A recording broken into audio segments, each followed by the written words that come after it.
So I went outside the hatch onto the main quarterdeck, looked up and saw this plane with dipping like this, and it had red balls on its wings. And I said, said a cuss word, and I said, the Japanese are here. We already knew this was going to happen sometime, but they're here. And so I ran back toward the hatch door to pull the general alarm. And about the time I got to pull it, which I never did, a bomb dropped between us and the Vestal. And it blew me inside the hatch, knocked me silly.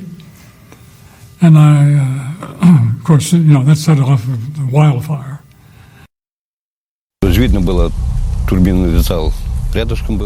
turbine hall was near us and we could see that it was on fire.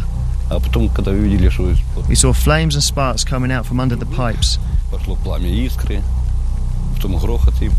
was very noisy and there was huge chunks of concrete flying around. It was terrifying. We ran away immediately. And looked down at the town. It was completely different. There was so much water, it felt like it all happened in an instant.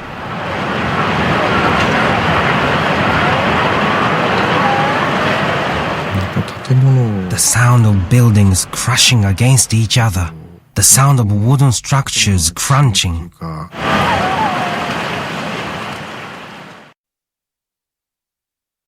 I made a prayer before it was lit, and I made a prayer after they found them in the ocean. They were still there in their seat belts. There wasn't enough oxygen to keep one of them alive, not 7. And my abiding memory is seeing all these young men floating in the water. The water was red with blood. Some of them struggling with these enormous packs on the back, and there was nothing we could do to help them because the whole idea was to get people ashore. It was hurry, hurry, come on, get ashore, get ashore. And the idea was that they would get this 125,000 men, British and Americans, ashore on the first day, and there was no time to help these poor fellows who were actually drowning.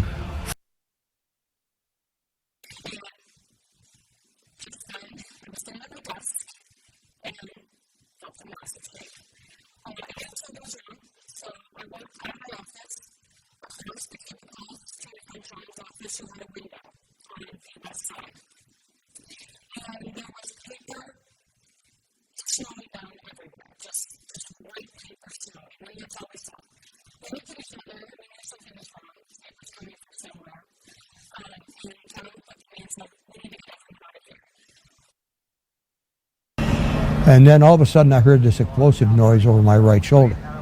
It came from the rear and over my right shoulder, and I started to turn toward the noise. But I only got as far as the president's car.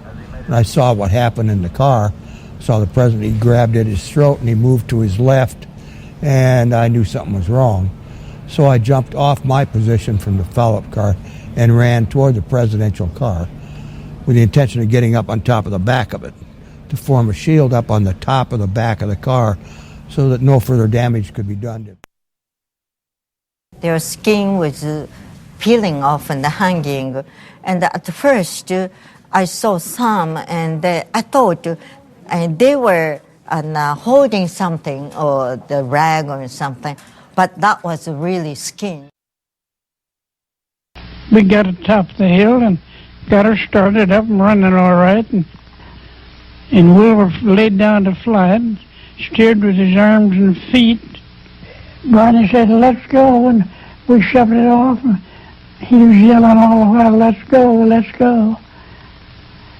And it went. Without exaggerating, from the point where we started out till we came to the camp's gates, the roadside was littered with dead bodies of people who came on previous transports but couldn't even make it to the camp. When we arrived, they opened up the doors and we were pushed through. The scene that met us there is not possible to describe. Here we saw skeletons walking. Their arms and legs were like matchsticks, their bones protruding through their ragged remains of skin, their eyes gouged out grotesquely out of their skull-like faces. I'm standing there looking up at this great giant in my life, and what sounded like a truck backfiring, but I never took my eyes off of him. I heard somebody say, get down, but I saw him being lifted up and thrown back. Lester, I can't tell you how my little feet got up to that balcony, but I remember stepping over his body. When you think you're going to die, and all the things start flashing through your minds, and your family, Little League Baseball, everything just sort of like a movie. And then you put your head down, and it's like, okay, this is it.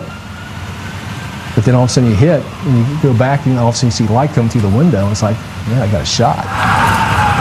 So they had 3 people waiting for me, specifically at the dock. They had 2 EMTs and a guy from the American Red Cross.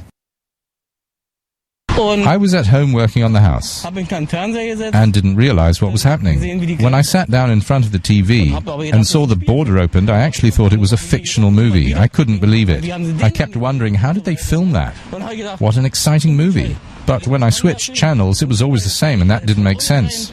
I only realized it had really happened the next day. At that time, people didn't think with, free love and, sex, drugs, and rock and roll, it was like you were just carefree and not responsible. But we've been together for 40 years and true to each other for that time. There was a large audience present. I occupied a seat in the orchestra. The first 2 acts passed off pleasantly. The curtain rose for the third and last act. Few, if any, words were spoken, and we heard the sharp report of a revolver. A man in the audience rose and shouted, "The president is shot." I looked towards the spot whence the sound came and saw Booth climbing over the rail in front of the box. He jumped towards the stage. As he leapt down the stage, he slightly staggered. Regaining himself with his right hand up, holding a knife, he said, "Six Temple Tyrannus," and ran across the stage and disappeared in the rear window scenery. The crowd were now all standing, and I do not remember of any great tumult. When I reached the exit, there was a large crowd on the outside. I heard shouts, "They've got him, hang him, lynch him."